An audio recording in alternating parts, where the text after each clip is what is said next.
Good morning, good evening. I'm Chris Jochnick, Chair of the Board of Business and Human Rights Resource Center and CEO of Lendesa, and I'm delighted to welcome you to the 2022 Mary Robinson Speaker Series event. This speaker series has run since 2010, bringing together experts from business, government, and civil society to explore the most pressing business and human rights issues of the day. This year's event, Power Switch, Centering Human Rights in the Clean Energy Transition in Africa, focuses on one critical set of such issues: rapid expansion of investment in Africa in both renewable energy projects as well as the extraction of transition minerals is vital to the global transition to clean energy. But the growth of these sectors must not be at the expense of frontline communities expected to host new mines, hydropower projects, solar installations, and vast wind farms. To the contrary, the global transition to clean energy must be both fast and fair. And this means embedding human rights into the production of clean energy in Africa and beyond. Today's event will dig into that imperative, beginning with a keynote speech from Mali Ole Kaunga, Executive Director of the Indigenous Movement for Peace Advancement and Conflict Transformation, or IMPACT. We will then move to a discussion with a range of expert speakers, engaging in conversation with one another, and then with all of you in a Q&A session. We invite you to post any questions in the Q&A function throughout the keynote speech and panel discussion, and we'll curate the questions to put to the panel. Please note that there is interpretation available on the interpretation buttons. We'd like to invite you to post on social media about the event at #BHRSpeakerSeries. With that out of the way, we are incredibly fortunate to be joined today by the chair and namesake of this event, who I have the privilege of introducing. Mary Robinson was the first woman elected as President of Ireland and served from 1990 to 1997. She then served as the UN High Commissioner for Human Rights and is currently the chair of the Elders, a group of global leaders who use their collective experience and influence for peace, justice, and human rights worldwide. Mary has been passionate about climate change and human rights for decades, and I'm sure she'll have much to add today. Mary is a dear friend and trusted advisor to the Resource Center, and we are so grateful to have her with us. Thank you, Mary, and over to you. Thank you, Chris, for the kind introduction, and to the Business and Human Rights Resource Center for hosting this event for the 13th year, which is quite a record, I must say, of years. And as we move through the COVID-19 pandemic, this event is once again being held virtually. I'm looking forward to what I know will be a spirited discussion about one of the great challenges and opportunities of our time: a rapid and just transition to clean energy. I must be unequivocal to begin with. There will be no just or fast transition without consideration and respect for human rights as a critical component of this shift. All of this is unquestionably a matter of global import. But our focus today is on what this means for Africa. Our panel of experts, helmed by our keynote speaker, Mali Ole Kaunga, a Maasai human and land rights activist, will reflect their diverse and uniquely African perspectives on this topic as civil society, investor, government, and indigenous leaders. This year, as you know, COP27 will return to Africa in Sharm el-Sheikh, Egypt. We'll gather there against the background of a climate crisis that has continued to pick up speed. Pakistan is currently reckoning with catastrophic floods. Several months ago, torrential downpours in South Africa killed more than 400 residents, and the unfolding famine in the Horn of Africa related to climate-induced drought threatens some 30 million people as we speak. While the world has an opportunity to keep open the ever-closing window for averting climate catastrophe, an emergency is upon us. No region will be spared the consequences of failure to keep global temperatures within the Paris Agreement's warming threshold, posing real threats for national economies, social progress, shared prosperity, and safe and healthy environments. Africa is, of course, no exception. This is despite, like the rest of the countries and communities of the global south, having contributed minimally to the circumstances the globe finds itself in today. And yet, the world will also rely on the riches of the African continent to change its current course. Africa's abundant renewable energy potential and vast supply of minerals, vital for driving a global transition to net zero, create real opportunities to develop new models aimed at supplying a renewable energy revolution while building shared prosperity, public trust, and strengthened governance. This year's African COP will be a critical moment to set out clearly what this opportunity is on African terms and in respect of African needs. Members of the panel that I have the privilege of listening to will undoubtedly provide reflections on this topic. 3 priorities bear mentioning now. The first, as I mentioned, is that the so-called transition minerals represent a vast opportunity for Africa, for investors, and for a world teetering on the brink of climate catastrophe. But without a strengthened focus on human rights, the potential will not be realized. Renewable energy sources are highly reliant on minerals such as lithium, copper, cobalt, and nickel, with which Africa is richly endowed. Production of these and other minerals will need to increase 6-fold to reach net zero emissions by 2050. But supply and investment is lagging. That's partly because human rights violations associated with mining companies have increasingly provoked community-level resistance and also a legacy of distrust. These abuses are also a barrier to the investment that Africa and indeed the world needs if a zero carbon pathway is to be brought within reach. Mining companies, the wider extractive industry, renewable energy companies, and their investors have a clear responsibility to stand at the forefront of efforts to strengthen human rights protection. The rest of us have a responsibility to hold them to that. Second, a just transition to clean energy goes beyond ensuring that human rights are protected. It means one that is actively people-centered, with broad-based development at its heart. Today, as you know, over 40% of sub-Saharan Africans, some 600 million people, lack access to modern energy. Progress towards the 2030 goal of universal energy for all reversed during the COVID-19 pandemic. Living without access to modern energy means homes without lights, dependence on traditional biomass for cooking, and hospitals, schools, and businesses making do without the electricity they need to fully function. Failure to provide access to modern energy through on-grid and off-grid systems will act as a brake on human development in Africa and add to the pressures driving deforestation. Any zero transition that leaves millions of Africans without access to energy will be unjust and I believe also unworkable. Climate justice also means that communities, including indigenous peoples across Africa and the world, must actively benefit from the clean energy transition and the development of resources that will support it. This starts with mandatory and real engagement between companies and the communities in which they seek to operate, including women and young people who've been excluded for far too long from decision-making processes that directly affect their lives. This means that the rights of indigenous peoples to free, prior, and informed consent must be respected. Policies and practices that prioritize co-ownership, co-equity, and true co-benefit with communities affected by transition mineral mining and renewable energy projects are essential.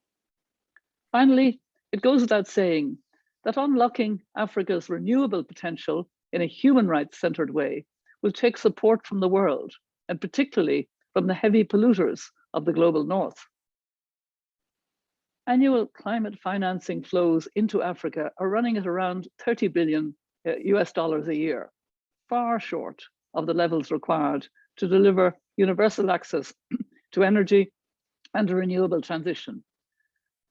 Securing the necessary investment will require a step increase in private finance. Investors must approach this opportunity with an eye on the broader human rights and sustainable development ambitions of a just transition. No longer can Africa be seen as solely a place of extraction. Public finance commitments matter even more. Last week, European nations pledged a further $25 billion to the continent to help countries adapt to the effects of climate change. But in general, rich countries have so far fallen well short of their pledges to support a just transition. The time for paying lip service to financing the transition and aiding countries battling the effects of a crisis caused by larger, more developed states is long gone. COP27 is a critical moment for all of these stakeholders to convene around what must be a shared ambition, a global shift to clean energy that is as fair as it is fast and as human rights centered as a sustainable energy transition requires. These are the essential conditions for climate justice. And now it is my great pleasure to introduce our keynote speaker for this year, Mali Ole Kaunga, Executive Director of Impact, Indigenous Movement for Peace, Advancement and Conflict Transformation.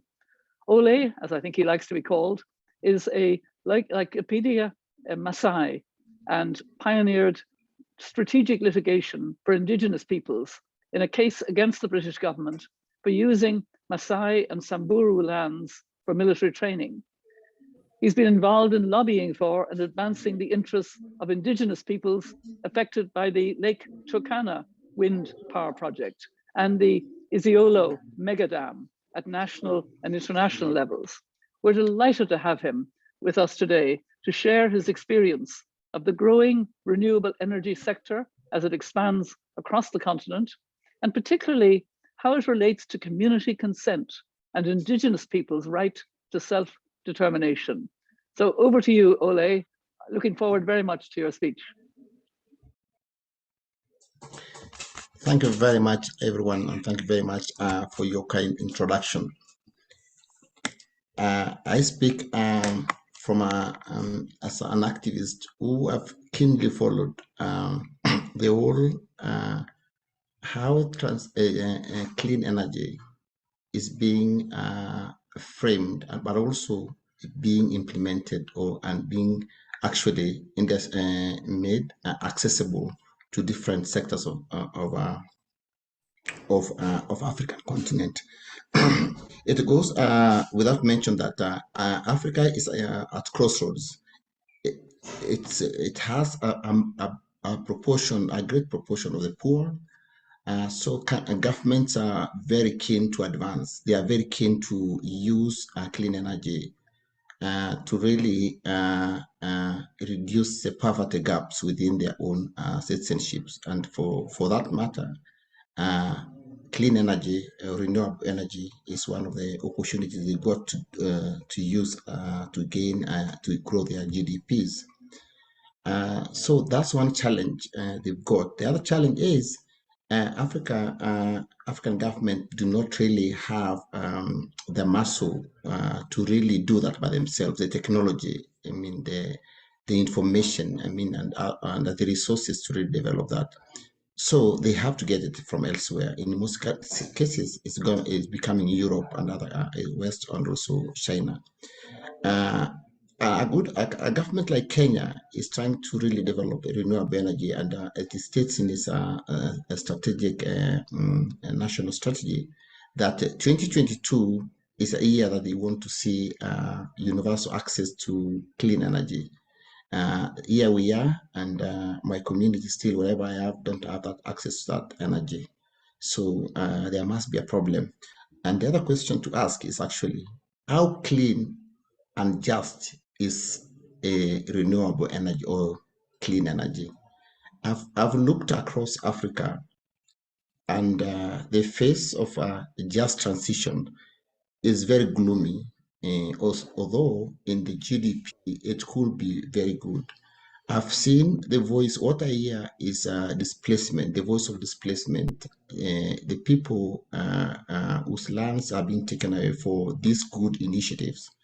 the voice of women and girls who are not participating in decision making when it comes to actually how that energy is being generated.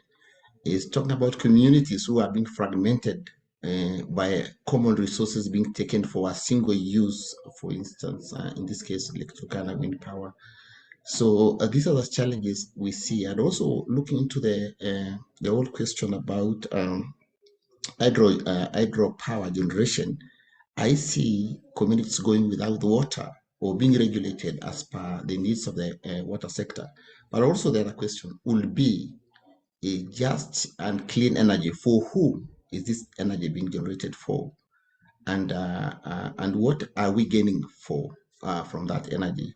So just to ground the discussion, I've interacting a lot with Turkana wind power, so far the biggest wind farm in Africa, and so far and still it has a case in court, and it has disempowered those communities to this date. I'm talking about 4 communities whose land have been taken away in a way that you really can't imagine. The question of free, prior, informed consent and how the communities understand those laws and policies at that level is still very very low. But how they understand their land, they are much more advanced than any of us. And for that, for a company, for a government to take that land because it's not being used adequately or is for an economic purpose without adequate consultation, I don't think it is really proper. So we have the El Molo, we have the Turkana, we have the Samburu and Rendile communities who use this land in different, they share the land and the collective resources in this territory. And for that matter, you realize that the company that is investing here from resources from a number of European countries, including the US, has made sure that those communities do not really come to terms or come to a collective voice for them to be able to negotiate. So for African government to be able to really advance in this, they have to advance with their own population. And the problem actually begins with the capacity of a government itself to negotiate. You need external resources to develop your own resources to satisfy your own national goals or needs. And some of these laws are not well developed. For instance, issues like the Kenyan policy on renewable energy is so recent, and it's being driven by interests of the independent power purchasing companies. So the burden of having the burden itself comes in a number of levels. First of all, we have communities that have to lose their land and territories and traditional livelihood for that energy to be created. At the other level, we have independent power purchasing companies that are trading with the government for that energy to be able to reach the households. At the very end user, we got a population, a citizenship that has to pay more for energy that has cost other people's livelihood. A good example is this: the Turkana wind power communities living around that area do not have that energy themselves. The energy is being generated 428 kilometers away from the stepped-up substation, and it's being used in Nairobi and it's partly exported to Tanzania through the East African energy pool. But you realize the communities living there whose land has been taken away do not have that energy themselves. They are in darkness. Marsabit County, which is the largest county in Kenya, about 78,000 kilometers, is running on dirty fuel. It is running on generators. So the gains being made by the carbon offsets by generating renewable energy such as wind power is being lost again by part of that where the energy is being generated using diesel engines to generate power to run government offices. So the power is generated for and taken, evacuated to about 500 kilometers. But within that vicinity, we are using diesel engine. Does it really make logic? The other thing also is European and Western countries really helping Africa grow?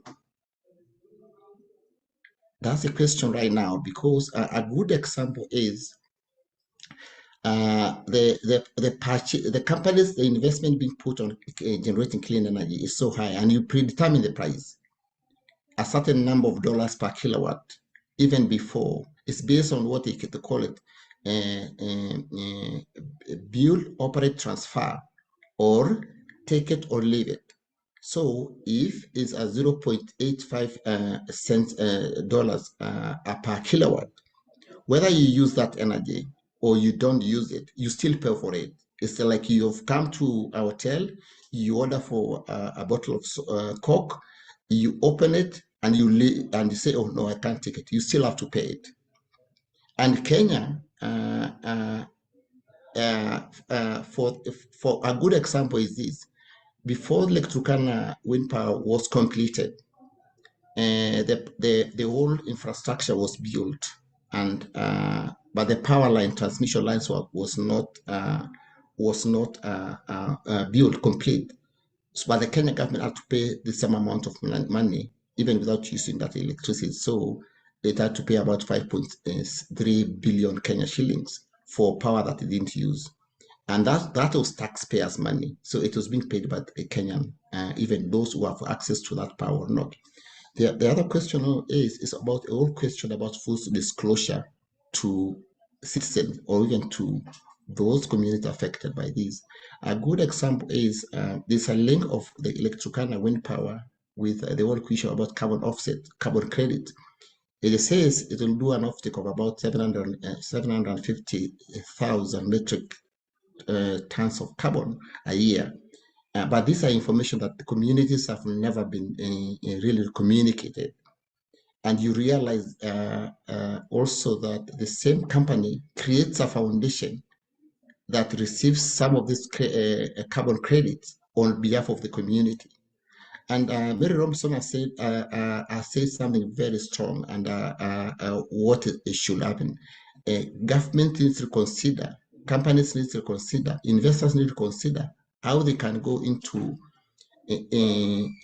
constructive ways of engaging or partnerships with indigenous people, so that they can co-own some of these investments. So they are partners, they are shares.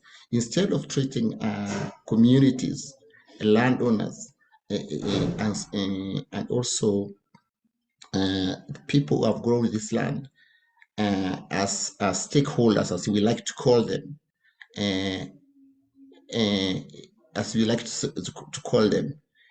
need to be right holders. And they need to be right holders, not just from about the benefit, but also in terms of the whole question about how that energy is being used, but also how they benefit from the use of that energy.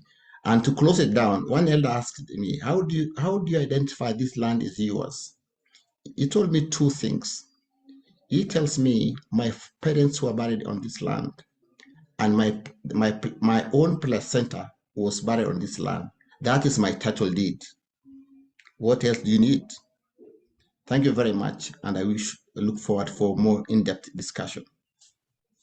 Thank you very much indeed, Mali Ole Kaunga, for that very thoughtful speech that I think raised a number of issues that I know our panel of other experts will want to take up. And I liked the reference you made to the need for companies and indeed authorities to partner with local communities, to be people-centered in their approach. But it was a very rich keynote speech, and I know many of the points will be taken up. And so I'm now going to turn over to Chris, the chair of BHRRC, to introduce this panel of other experts. Chris? Great.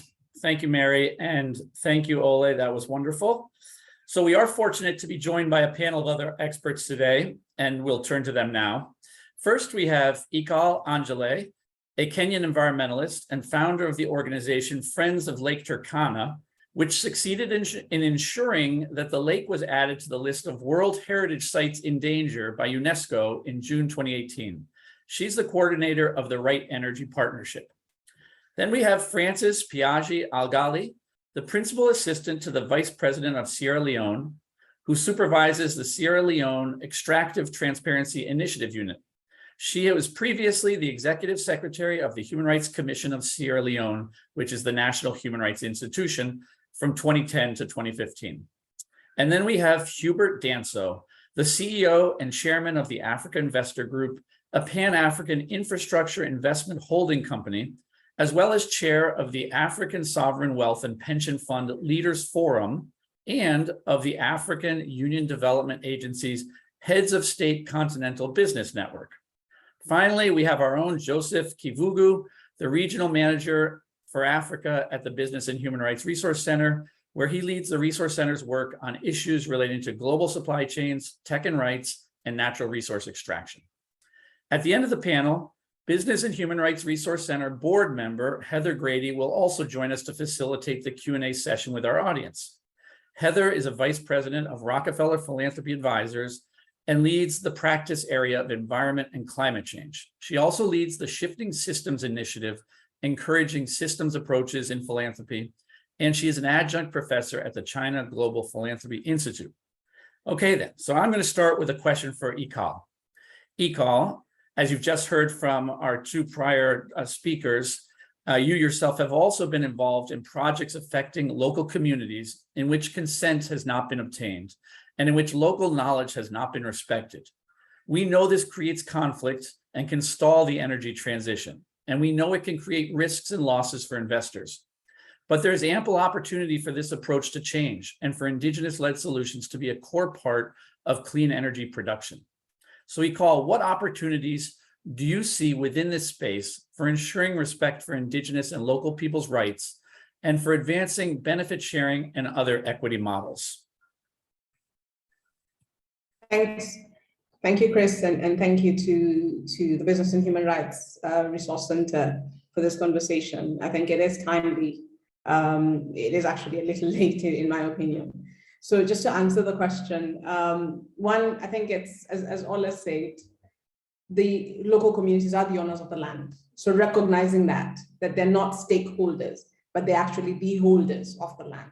And I think that's a very critical part to begin from. And so with that, just really informing them and including them throughout the process. I think what's happened is the assumption that free, prior, informed consent is external to communities becomes a problem. So free, prior, informed consent is seen as something being brought to communities, but free, prior, informed consent is a part of communities. It's who we are. In every African community, in every Indigenous community, you seek consent to graze the land. You seek consent to use the farmlands. You seek consent, and it is done prior with full information of how long this is going to happen. So this is a part of who we are and how we engage the lands. I think that's an opportunity just to understand and recognize that communities live on these lands, and these lands are important to them. They may not be seen as an economic activity that they're doing, but it is an activity that they're doing, and it is economic to them. It is an economic activity to them. I think that's the first place to begin. I think making sure that taking in the Indigenous knowledge of communities is very critical and something that should be part of how companies, how states are able to engage with communities so that they don't stall these projects. But finally, I think the one thing that has always been done is people talk about benefit sharing, but then there is a loss in livelihoods of communities. And so when we start to look at which are the models to engage with, is we start to see this as, if there is a loss to communities in terms of their livelihoods, in terms of culture, in terms of social interaction, in terms of relations, that has to be calculated in that economic model of energy. So as Ole Kaunga said, communities tend to produce the energy and it is transferred somewhere else.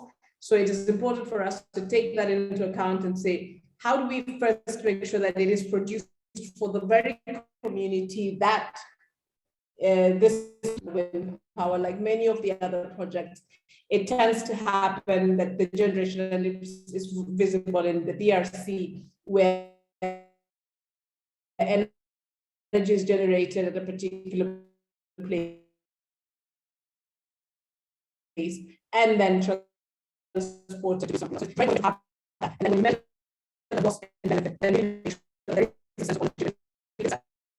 So the land is actually so that the owner as much as about EPP, because let's say there's EPP, communities are part of you are really part of it. And you try to innovate new projects that can be able to show the communities.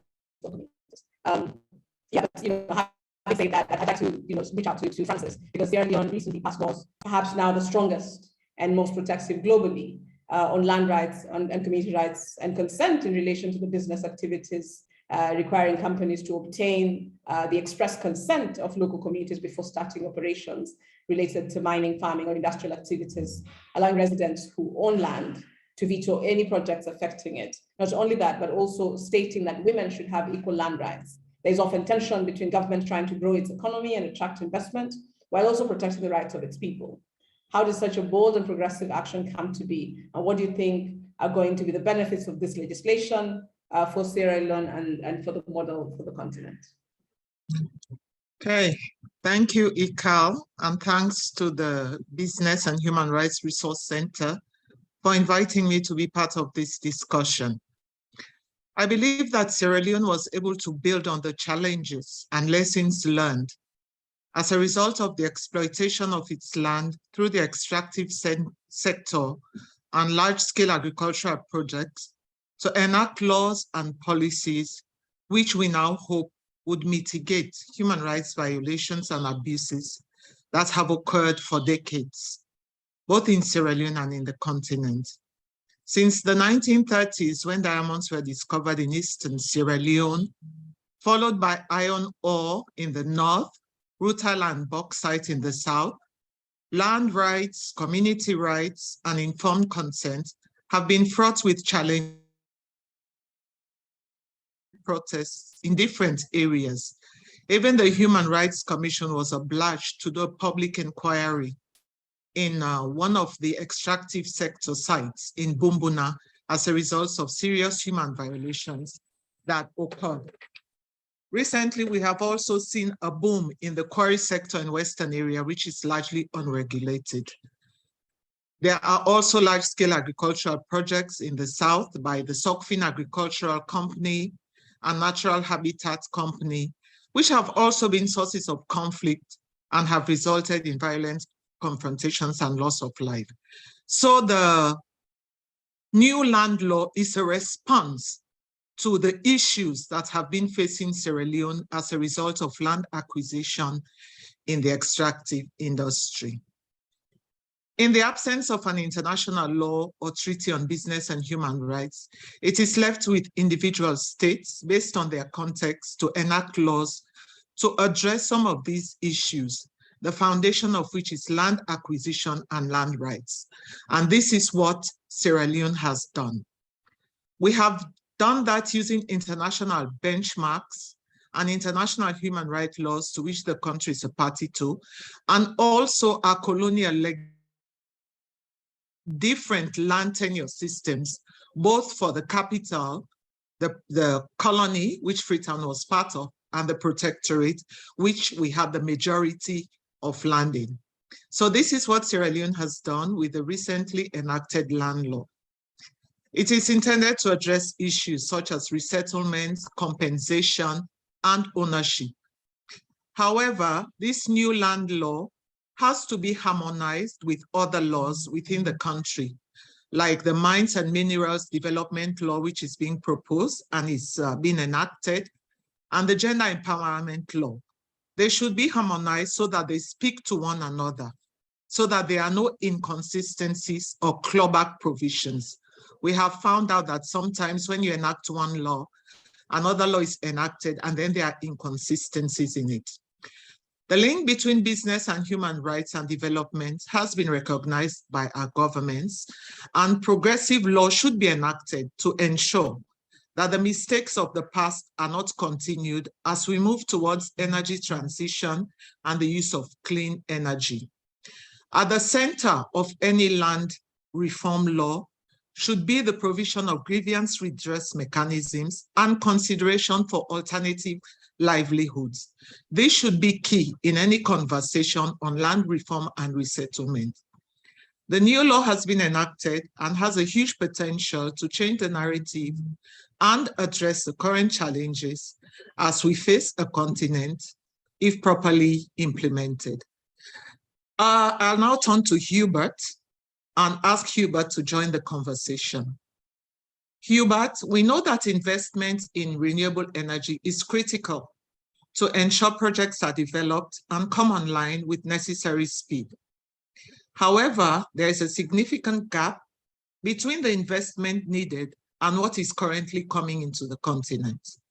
How can we increase this investment while also ensuring that it goes towards responsible and sustainable projects to provide a true counter-narrative to conceptions of Africa as a place solely for extraction, and to ensure that African workers, communities, and companies directly benefit from Africa's riches? Hubert, you have the floor. Thank you, Francis, for the question, and Mary for hosting us, and your tireless and unwavering leadership over this long period of time. We really, on the continent, really do appreciate that. Regarding the question, Francis, look, as we know, Africa needs to mobilize $3 trillion of investment for its nationally determined contributions by 2030, while the world only mobilized about 2.8 trillion in the last 20 years. That's the year 2000 to the year 2020, of which only 2% of that came to Africa from a global pool.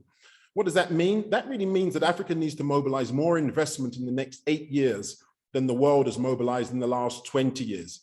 So there's no question we need to co-create and implement future-fit business models and platforms to make mobilizing private capital at scale for African nationally determined contributions and the just energy transition the expectation, not the exception. Look, really the question is, what's the route to market that can mobilize and de-risk private capital at scale and deploy that capital at speed to meet our $3 trillion worth of nationally determined contribution investments and support our just energy transition needs by 2030.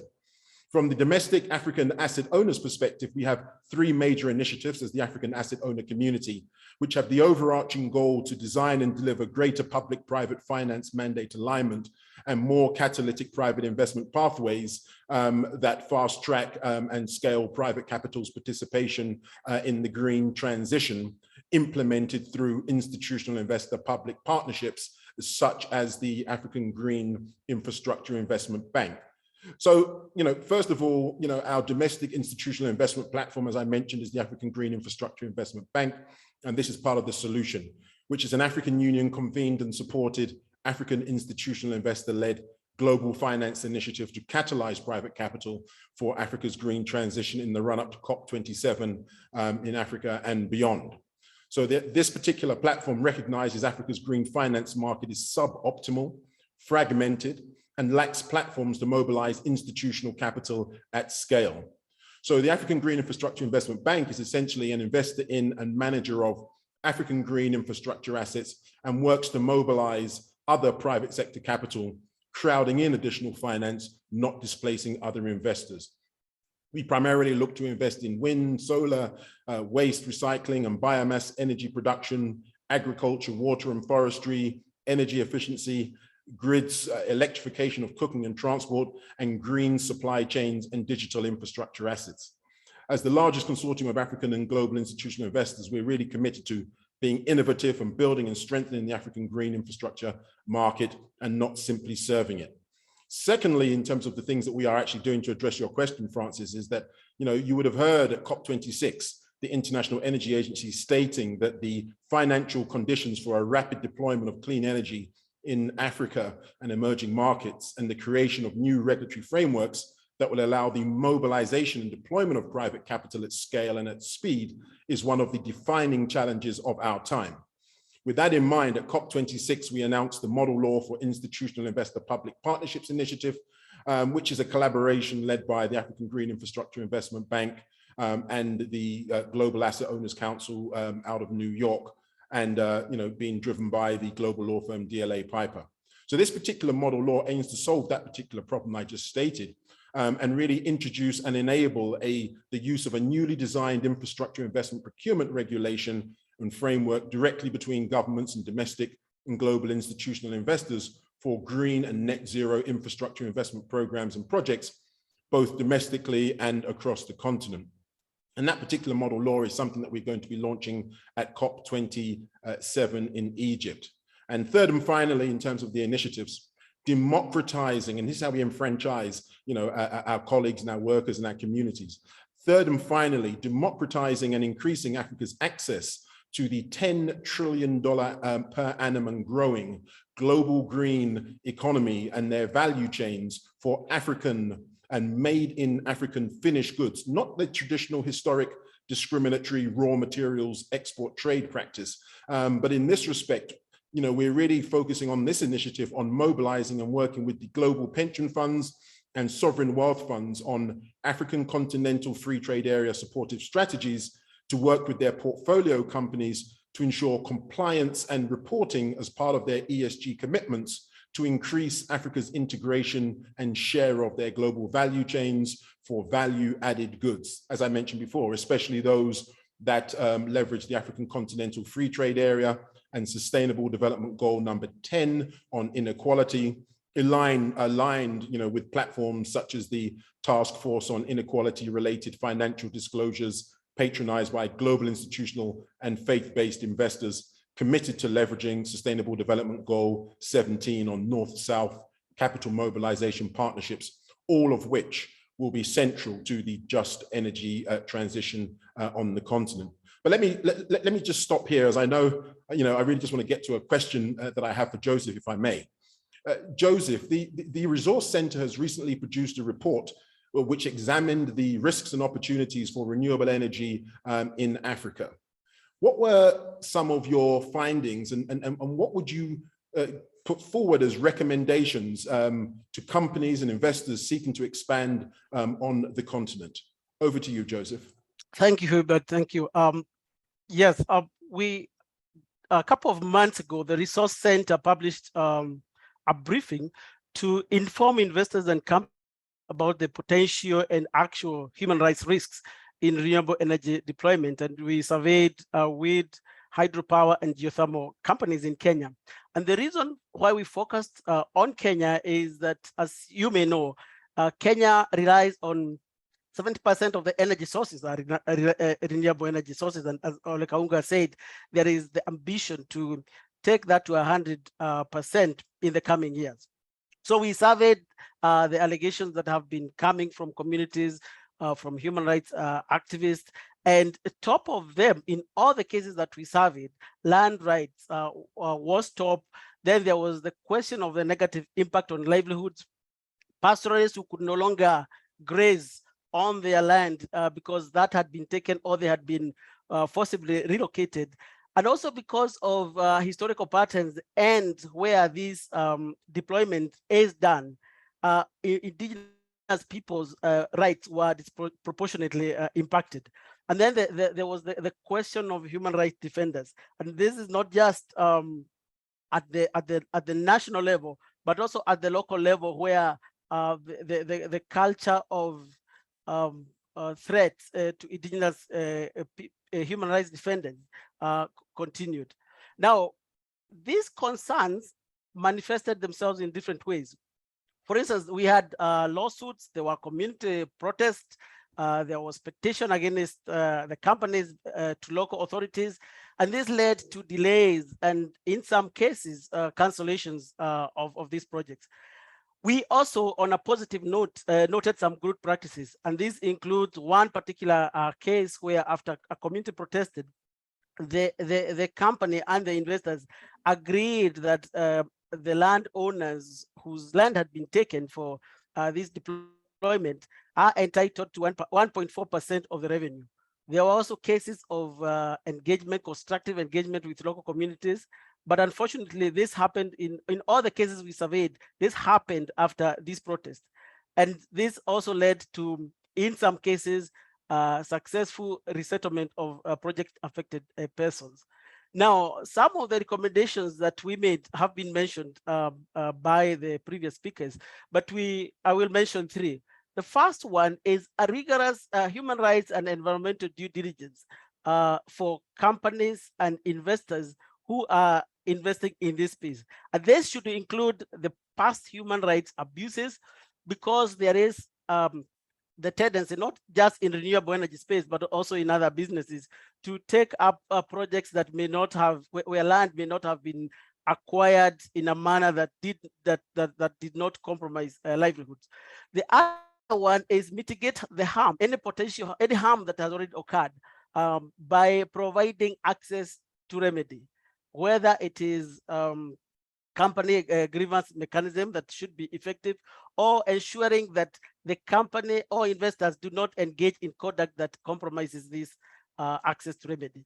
And finally, the wonderful potential of supporting companies, investors supporting companies to engage in co-benefit and co-ownership model with the local community to buy social license to operate and also to build the long-term value. Thank you very much, Hubert. Thanks very much for that, Joe. We love the co-benefits approach. But while I have the floor, not trying to monopolize things too much, let me turn again to Ikal.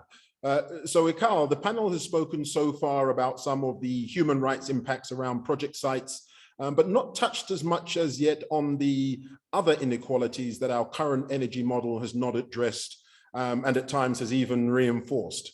One of these is the equitable access to energy. We know that a lack of access to reliable, safe, and affordable electricity has multiple negative impacts, from inhibiting economic growth to slowing development. And we also know that energy poverty significantly impacts women and girls. So my question to you is, how can we use the transition to finally ensure equitable access to energy? And what are the opportunities for it to tackle this gender inequality? Over to you, Ikal. Thanks, Hubert.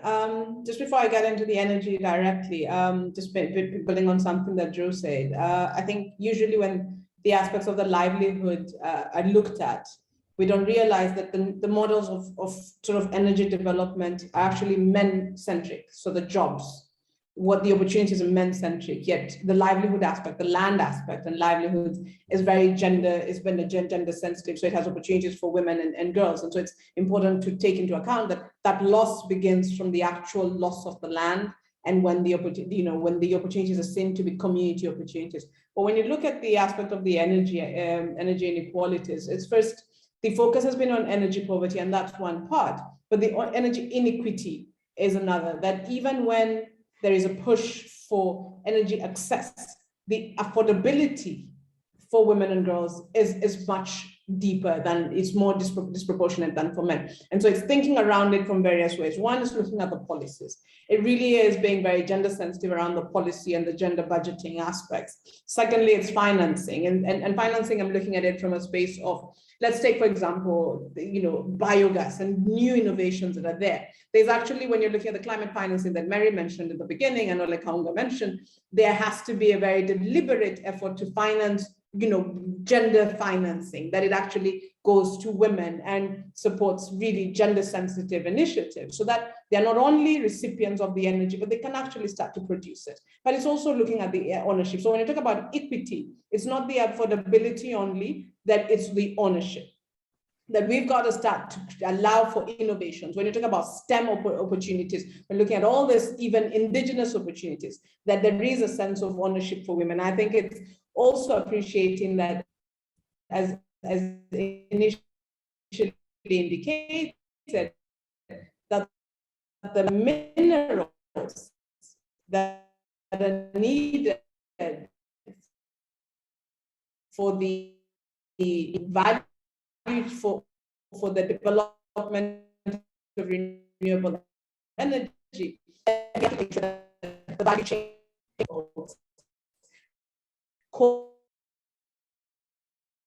copper, and the entire renewable energy, the critical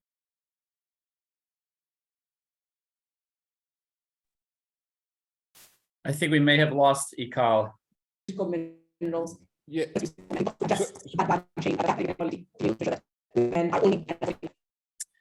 I'm sorry, we're gonna have to jump in here and hopefully we can get Ikal back. But Joseph, I want to turn to you now with another question. So Africa is particularly rich in the minerals essential for the energy transition, including nickel, cobalt, and lithium. And I'm aware that the Resource Center has been tracking concerns from workers and local communities impacted by extraction of these minerals. What are some of your findings on the human rights practices by companies involved in extraction of these minerals? Yes, thank you very much. Yes, indeed, the Resource Center has been tracking this at the global level. And over the last 10 or so years, we've tracked allegations, 495 allegations across the globe. And 82 out of these have occurred in Africa. As you may know, it is said that authoritatively that the Democratic Republic of Congo has 70% of the global cobalt, and no, it is not a surprise that our transition mineral trackers, out of these 82 allegations, 52 of them have come from the DRC.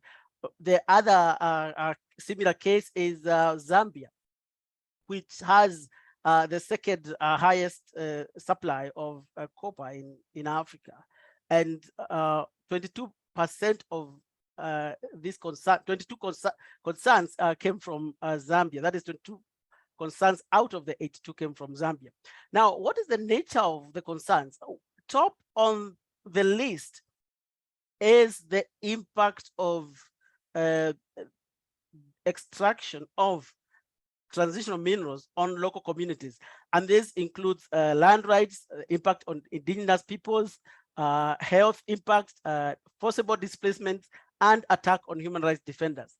The second category of abuse or allegations, concerns that we see is environmental pollution. And this includes water pollution, soil pollution, and air pollution. Then we have workers' rights. This ranges from, unfortunately, child labor, concerns in the DRC and other countries, unfair hiring practices, and also poor working conditions. And then fourthly, we've got concerns about governance and transparency in the sector, again, ranging from corruption, cases of tax avoidance, and non-disclosure of payments. So not to downgrade the impact of lack of transparency, but this we are beginning to see this quite often. And these concerns are growing. They are not going down. The number of concerns keep growing, and that is why this session is important. And specifically talking about human rights defenders, I would like to ask Francis a question, given her role in the Extractive Industries Transparency Initiative. Now, Francis, the Extractive Industries Transparency Initiative has played a significant role in globally in improving governance standards of the extractive sector, and increasingly more and more African countries are implementing the EITI than any other region. Now, these standards have been updated over the years to ensure that they capture the realities of our shifting sectors, and we are seeing human rights requirements being implemented more fully into the standards. However, we see the unfortunate rise in attacks on human rights defenders, often connected to the extractive projects. Defenders experience physical, legal attacks, suits against their participation, as well as rights to denial of the right to protest, surveillance, and censorship. Now, how can governments and mechanisms like the EITI ensure that human rights defenders are not harmed during the energy transition? And more broadly, what role do you think EITI could play in this regard? Thank you, Joseph. I have been longing to have this conversation because ever since I started working on EITI issues, I have been able to perceive the link between EITI implementation and business and human rights. EITI requirements are constantly evolving as there is a growing recognition of the link between transparency and accountability and the fulfillment of human rights through the implementation of EITI requirements. We talk about transparency and accountability. There must be a link between that and human rights. This places additional onus on EITI implementing countries, not only to fulfill their human rights obligations, but also to adhere to EITI standards and reporting requirements. There's a lot of synergy between the two, and implementing one can enhance your implementation of the other, particularly in relation to the protection of human rights defenders, where EITI emphasizes on the adherence to its civil society protocol by implementing countries. The civil society protocol is a key instrument that EITI uses to protect human rights defenders. Human rights defenders have played an important role in the implementation of EITI requirements, and many of them are involved in multi-stakeholder groups and are members of the multi-stakeholder groups representing civil society. Furthermore, enactment of legislations, such as we have done in Sierra Leone, like the Freedom of Information Law, and also the repeal of obnoxious legislations like the Criminal and Seditious Libel Law and the abolition of the death penalty, have facilitated the work of human rights defenders in the extractive sector. And also we hope that other countries can also see this as a way of protecting human rights defenders. Additionally, several countries in West Africa particularly have enacted human rights defenders laws to protect human rights defenders. The existence or lack of laws and policies to protect human rights defenders can be part of the EITI requirements or the implementation evaluation process in order to strengthen the protection of human rights defenders. Also, I believe that national human rights institutions in countries should play a more robust role to ensure that laws are enacted and implemented, but also they should monitor the implementation of other international benchmarks that have a bearing on human rights and the work of human rights defenders. Energy transition is already being discussed within the EITI, and EITI implementing countries have joined the conversation. But I can say that it is a difficult conversation for now because many African countries are of the view that energy transition should go side by side with energy availability and sufficiency on the continent. You cannot talk of transition when there is a lack of availability or sufficiency of that particular resource. Normally they ask the question, how can you transition when 70% of your population have insufficient energy to address their daily needs? Therefore, human rights defenders are part of the conversation, and EITI standards and requirements can and will ensure that the protection of human rights defenders are available in EITI implementing countries if these standards are properly implemented. Thank you. I would now turn to Hubert. Hubert, I have the honor of asking you the last question to the panel. So let's think about immediate steps. COP27 is to be held this year in Sharm el-Sheikh, Egypt, and it is approaching very quickly. What should the legacy of this critical global forum be for the African continent? And also, what would you like to see investors and governments commit to at COP27 in relation to energy transition investments and projects in Africa? Hubert, can I have a response? Yes, absolutely. Thank you very much, for that question, Francis. Look, I think the bottom line here is that we know that governments around the world, development finance institutions, civil society, and many of us in the finance community recognize that there's no single pathway that can be achieved to get to net zero without the exponential increase of institutional capital, that's private institutional capital. So we therefore think that raising the investor agenda and a dedicated institutional investor focus, as opposed to just a finance focus, is very important for us at COP27 and going into the big stock take for COP28 in the UAE. We would like to see many things, but in terms of commitments, particularly, there are sort of 5 quick areas that I'm going to go through at pace. First of all is the model law that I mentioned, the model law on institutional investor public partnerships. We'd like to see that embraced as a key net zero private capital mobilization pathway. Secondly, we would like to see tax incentives for investors investing in African green infrastructure discussed and advanced. Tax incentives deductibility to encourage greater investment into green infrastructure from the G20 and global institutional investment community. You know, we think that that's possible. That's what was used to stimulate the venture capital trust market in the UK and the municipal bond market in the US. So let's incentivize more capital to come in at scale. We'd also like to see a recalculation of the unmet vintage promised 100 billion adaptation and mitigation finance to a more realistic number.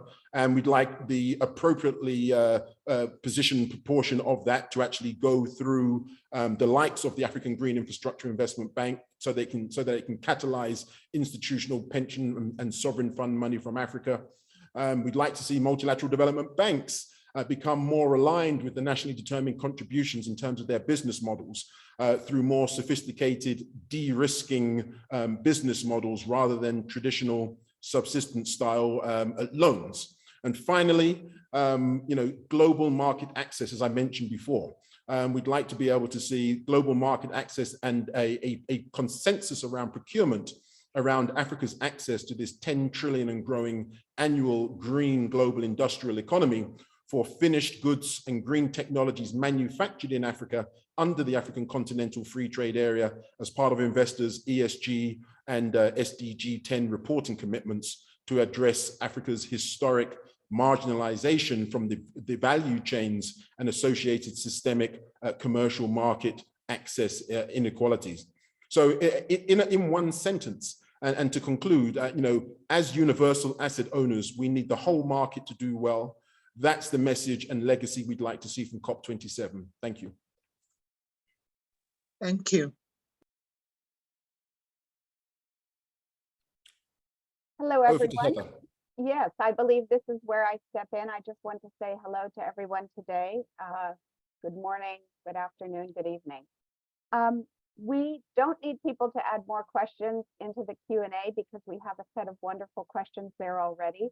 But before turning to the Q&A session, I just want to invite a partner of the Business and Human Rights Resource Center, an organization called SOMO, to add briefly to this rich discussion.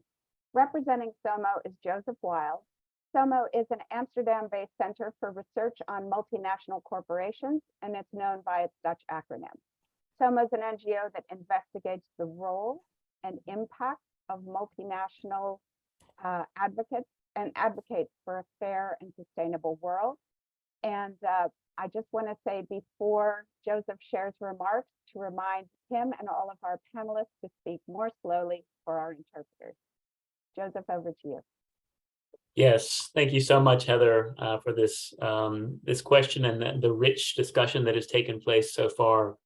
I really won't take long to add much because so many important things have been said already. But I did want to add just a few thoughts based on some of our experience, indeed, as a partner of the Resource Center in doing research into battery supply chains, for example. As we know, batteries are going to be crucial for the just transition and for the transition to a sustainable energy system. And I really liked the way in which this discussion is framed as power switch, because in the just transition and in looking at how battery supply chains and other renewable energy supply chains are put together, the change that really needs to happen is a shift of the power, a switch of the power location from the global north and the corporate-led, investor-led global north to the communities and the peoples of Africa. And so shifting this locus of power needs to happen, and at the same time, a shift of the responsibilities for ensuring that renewable energy projects and just transition projects take place, and ensuring the responsibilities lie with corporations who have the financial resources to bear those responsibilities, to make sure that they don't violate human rights and that human rights are centered in those processes. And so one thing just to add to this discussion is I think some of the policy debates and among civil society and governments and corporations, all kinds of actors and unions that are taking place right now around supply chain due diligence and mandatory supply chain due diligence. And I think there are some really important and interesting policy debates going on right now in Europe that really could, with strong legislation, really help make this shift, shifting the power of locus to the communities, and to make sure that communities have the right to refuse, for example, projects, have the right to free, prior, and informed consent is respected, and making sure that corporations in the global north who are seeking to acquire minerals or who are seeking to develop projects have the burden and have the responsibility to make sure that these projects are not contributing to human rights abuse. Something that Joseph Kibugu said, I think is really important. The responsibility on and the obligation on companies who are coming in to make sure that the land that they want to develop for minerals extraction or for renewable energy projects is not has not been unjustly taken from communities in the past. And just one final element that I think has been missing a little bit so far in some of the conversations is that one of the crucial parts of due diligence in the legislation that's being discussed is the idea that communities who have traditionally provided fossil fuels to the world, like the coal in South Africa or oil in Nigeria or Angola, that these communities, as we make this necessary shift away from fossil fuels, that these communities and the workers there are not left behind. So the process of the just transition also involves a responsible disengagement by corporations from those communities, and those communities who have in many cases been exploited economically and the environment been exploited for so many years, that they are also properly compensated for the burden that they've borne for so long as we shift away. So I think that's a key element that I think some of the responsible disengagement provisions of supply chain legislation that's coming up in Europe and other places could really go a long way to address. Thanks, Heather. Thank you very much, Joseph. We do have a set of great questions. So let me turn first to Ole. A couple of questions came in about what can really be done at the community level. And for example, could the Lake Turkana regional government include in the extraction license a condition that projects benefit local communities first? And some questions about who's signing agreements, because they seem to be very one-sided. So say a little more about that community process, please.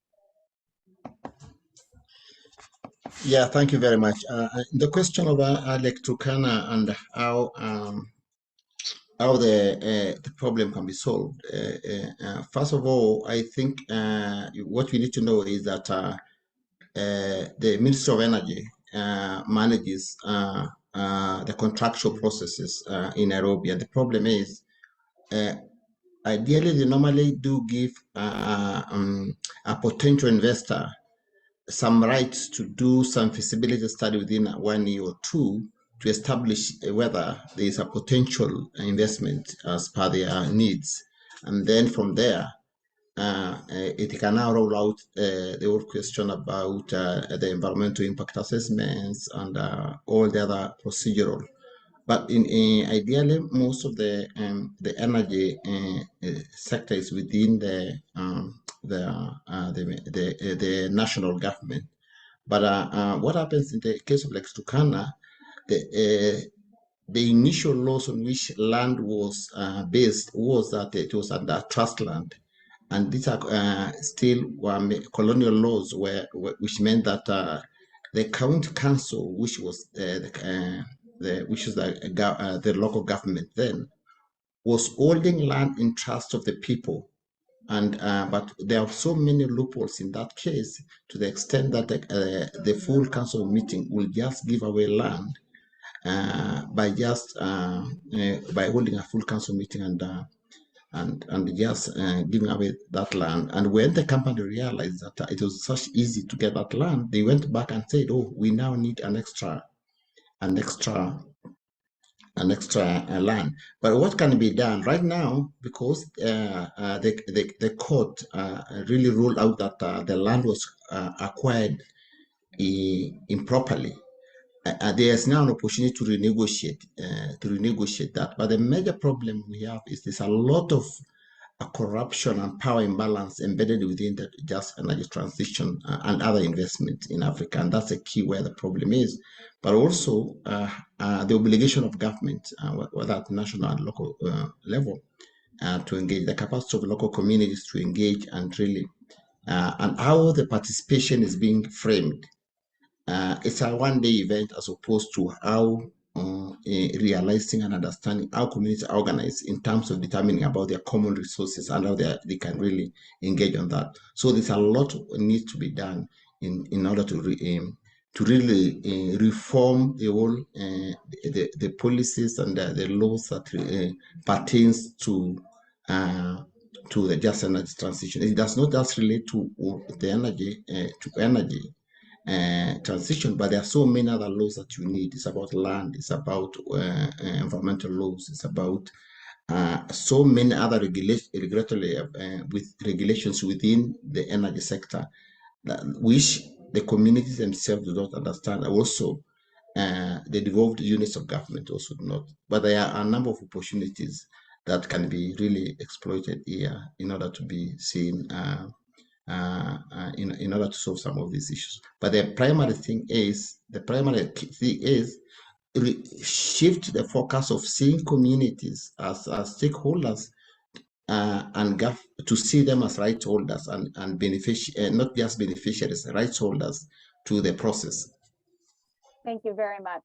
And I see Ikal would like to add to that. And could I ask you as well, Ikal, to talk about, someone put a question in about changing the minds not only of investors, but also of the male leaders in the communities who are making some of these decisions. Can you touch on both of those? Thank you. Thanks. Yeah, I think just to add to what Ole Kaunga said, I think the biggest challenge for this particular case of the Lake Turkana wind power was the state capture. When you talk about that whole aspect of corruption, it's not just the basic corruption as it is seen, is when investment decisions are done by the state. So when the state takes guarantee on behalf of the communities, but on behalf of the citizens, then it means that there is no negotiation that can happen, because then the state has already signed the dotted line and forces citizens by the time, right, as it is, even before the power is pushed to the grid, citizens are already paying for this power. And I think that's, itself means that you're already starting a negotiation, from a very skewed power dynamics. I think, to add to the aspects of the change in the mindsets of not only the companies, I think it's going in and really seeing this as not a transaction, but an investment. And when you look at it, because while they use the word investors, most investors and state engage in a transaction. I think it's how do we start to look at this as an investment? And if we are talking about the SDG 7 of access to energy, it means that we've got to do access to energy beyond just the investment, that when the investors reap their benefits that they leave, that communities can really see this as an opportunity to have the technical capacity to run it, to own it, to manage it, and to really build and transform their lives from it. In terms of the patriarchy that we have to deal with, I think it's also seeing the business case for women, and that's why we're looking at how do we invest in women? How do we invest in women owning this processes, not only just from the fact that they're in the meeting, but they can their livelihoods, their losses, their potential equity can be seen as a contribution, or rather as a business case for this. And in this, for the IPLCs, it's really seeing beyond just the land compensation, but also what are the other resources within this lands that women have been partaking in, and that they now lose based on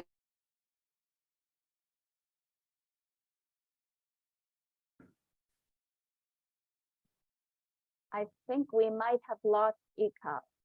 So I'm going to move on to the next question. This is for you, Francis. You've talked about EITI and shared a lot of good ideas. I think most of the people on this call are probably from civil society organizations. What do you see as the best opportunities for civil society organizations to work with governments to enhance their capacity to move toward a just transition?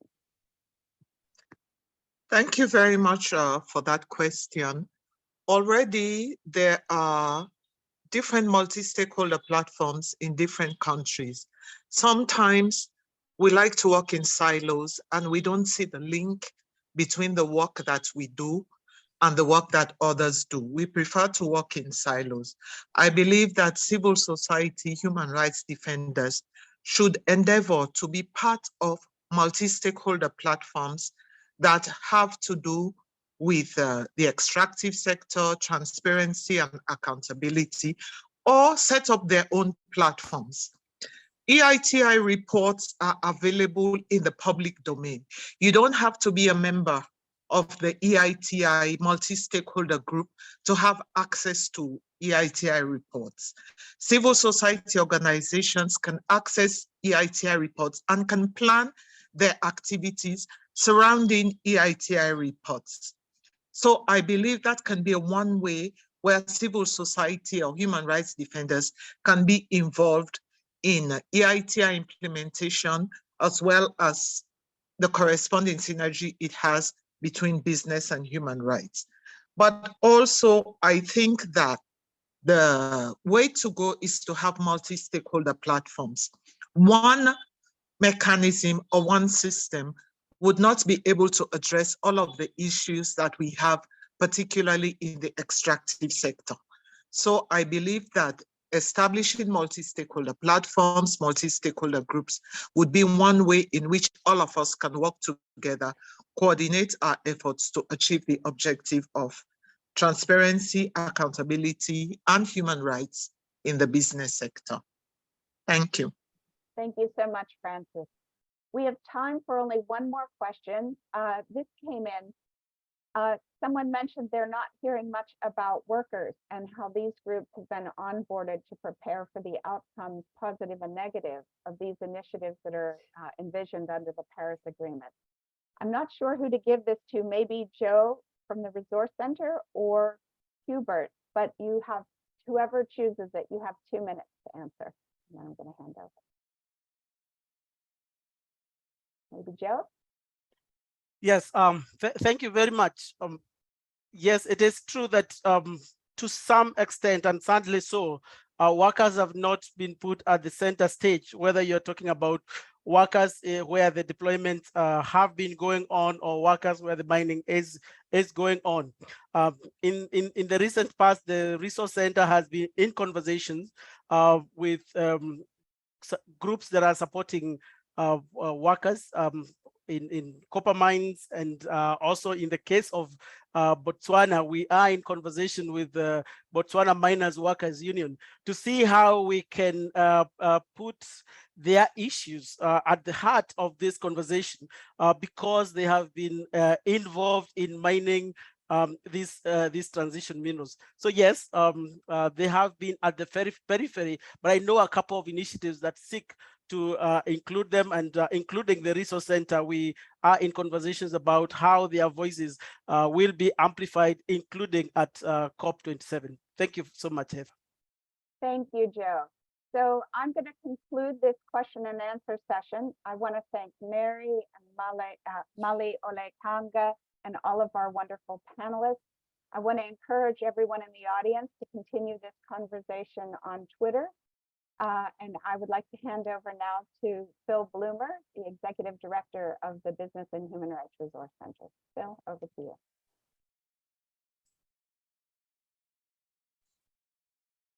Thanks very much. That's wonderful. So I'm Phil Bloomer, and I just want to really wind up the session. First of all, just to say an enormous thank you to the speakers and to all the panelists who've fed in. I think it's been an extraordinarily rich discussion. I want to start by saying, an enormous thanks to Mary.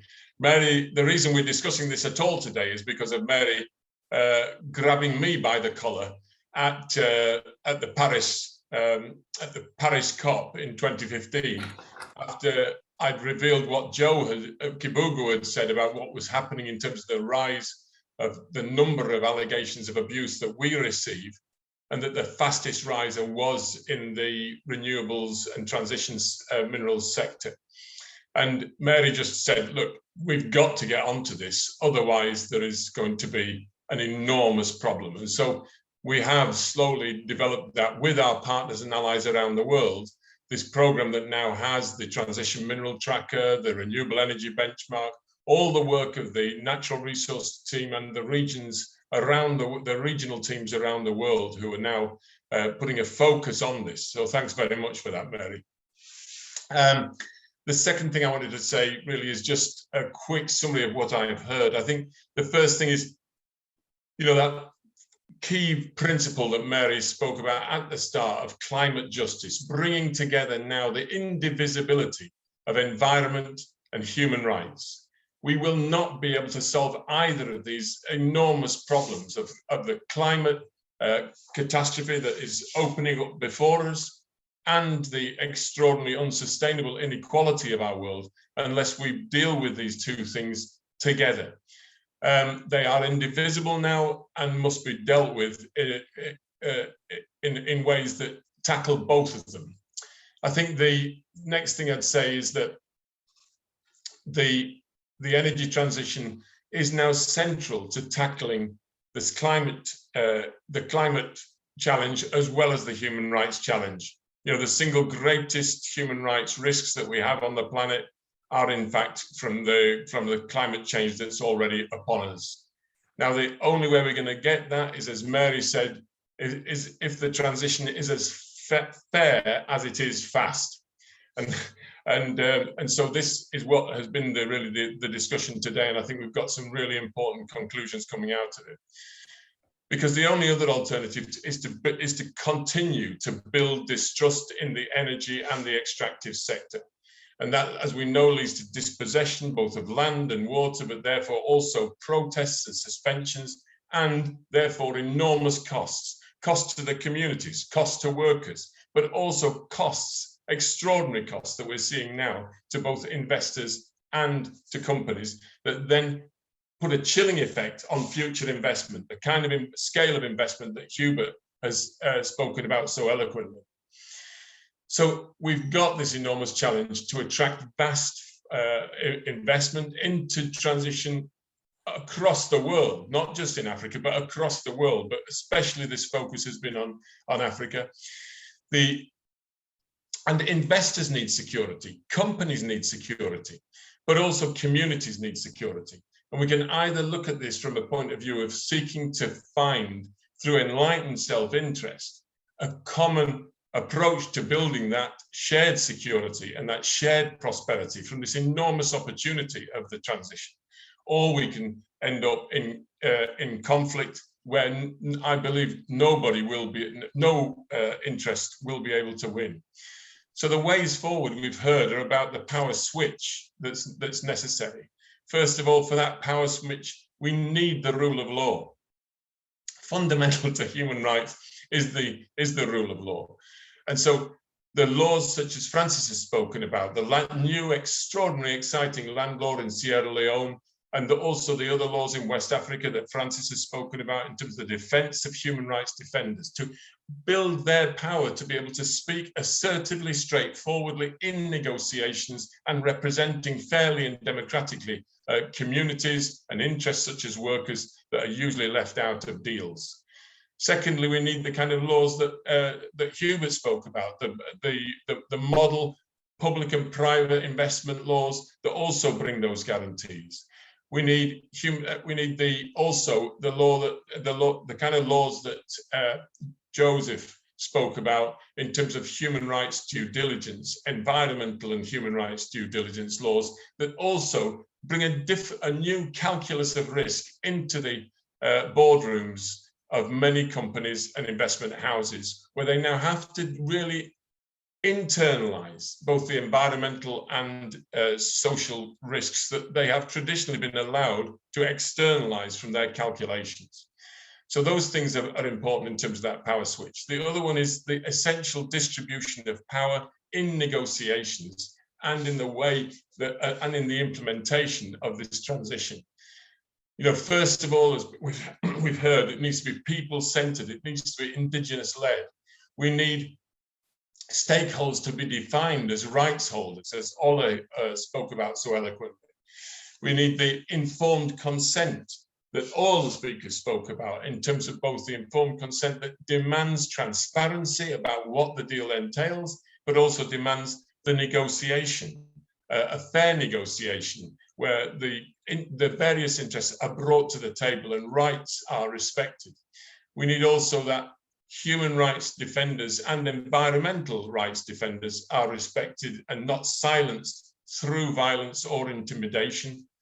And we need also the power shift in terms of the distribution of power for the issue of gender in this transition, the differential impact on women, particularly in terms of livelihoods, in terms of land, and the enormous potential that women can bring to this transition, not just in terms of gaining access to energy, but also, as Ikal pointed out, the need for investment in women's business and economic opportunities. And then finally, I'd just say, you know, the new business model as it stands is absolutely essential to our way forward. We need to create the kind of better practice that a number of the speakers have spoken about here, the better practice where companies and investors really do human rights due diligence before upstream, before the investment and during the investment, which involves genuine engagement of communities and of workers to make sure that the risks involved can be identified and also then mitigated or eliminated through the redesign of the program. We also, if we get that kind of different business model coming in, we will have a far better result, and the opportunity for a fair and fast transition is going to be essential.